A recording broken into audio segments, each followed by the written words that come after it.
ঠিক এই মুহূর্তে আমরা দেখতে পাচ্ছি যে ইউরোপীয় ইউনিয়নের যে পর্যবেক্ষণ মিশন এসেছে এই জাতীয় সংসদ নির্বাচন পর্যবেক্ষণ করতে, সেই মিশনের যে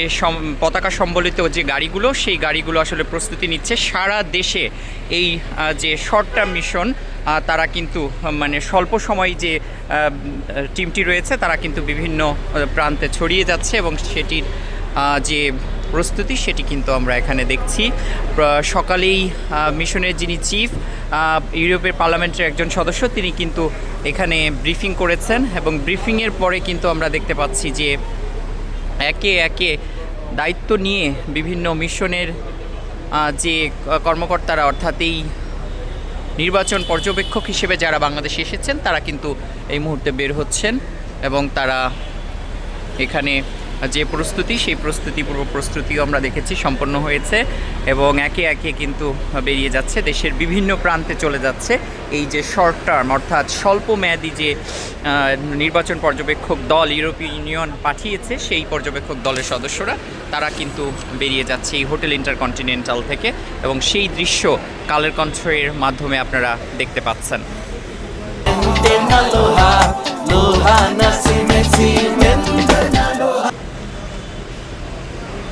দর্শক, 12ই ফেব্রুয়ারি ত্রয়োদশ জাতীয় সংসদ নির্বাচনকে কেন্দ্র করে ইউরোপীয় ইউনিয়নের যে নির্বাচন পর্যবেক্ষণ মিশন রয়েছে, সেই মিশনের পক্ষ থেকে দীর্ঘমেয়াদী ও স্বল্পমেয়াদী দুটি টিম কিন্তু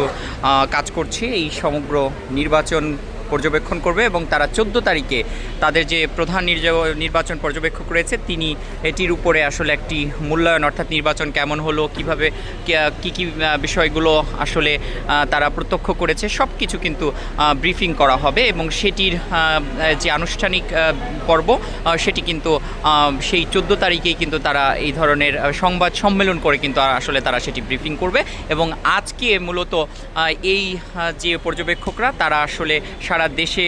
তাদের যে দায়িত্ব নিয়ে স্ব যে এলাকায় তারা আসলে চলে যাচ্ছে এবং সেটি উপলক্ষে সকালে একটি ব্রিফিং ছিল। সেই ব্রিফিংয়ে কিন্তু নির্বাচন যে প্রধান নির্বাচন পর্যবেক্ষক তিনি এখানে সকলকে দায়িত্ব বুঝিয়ে দেন এবং পাশাপাশি সাংবাদিকদের উদ্দেশ্যে তিনি যে প্রেস কনফারেন্স করেন সেখানে নানা বিষয়ে তিনি জবাব দেন, তারা আসলে কিভাবে কাজ করছেন এবং কতগুলো টিম তারা এসেছেন এবং কোন কোন দিক তারা কোন কোন বিষয়গুলোকে তারা গুরুত্ব দিচ্ছেন সেই বিষয়টি আসলে এখানে কিন্তু উল্লেখ করা হয়েছে। আরেকটি বিষয় যে নির্বাচন নিয়ে কোনো ধরনের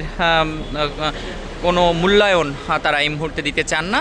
তারা 14 তারিখে এ বিষয়ে কথা বলবেন বলে জানিয়েছেন আমাদেরকে। কালের কণ্ঠের সাথে থাকার জন্য আপনাদের অসংখ্য ধন্যবাদ জানাচ্ছি।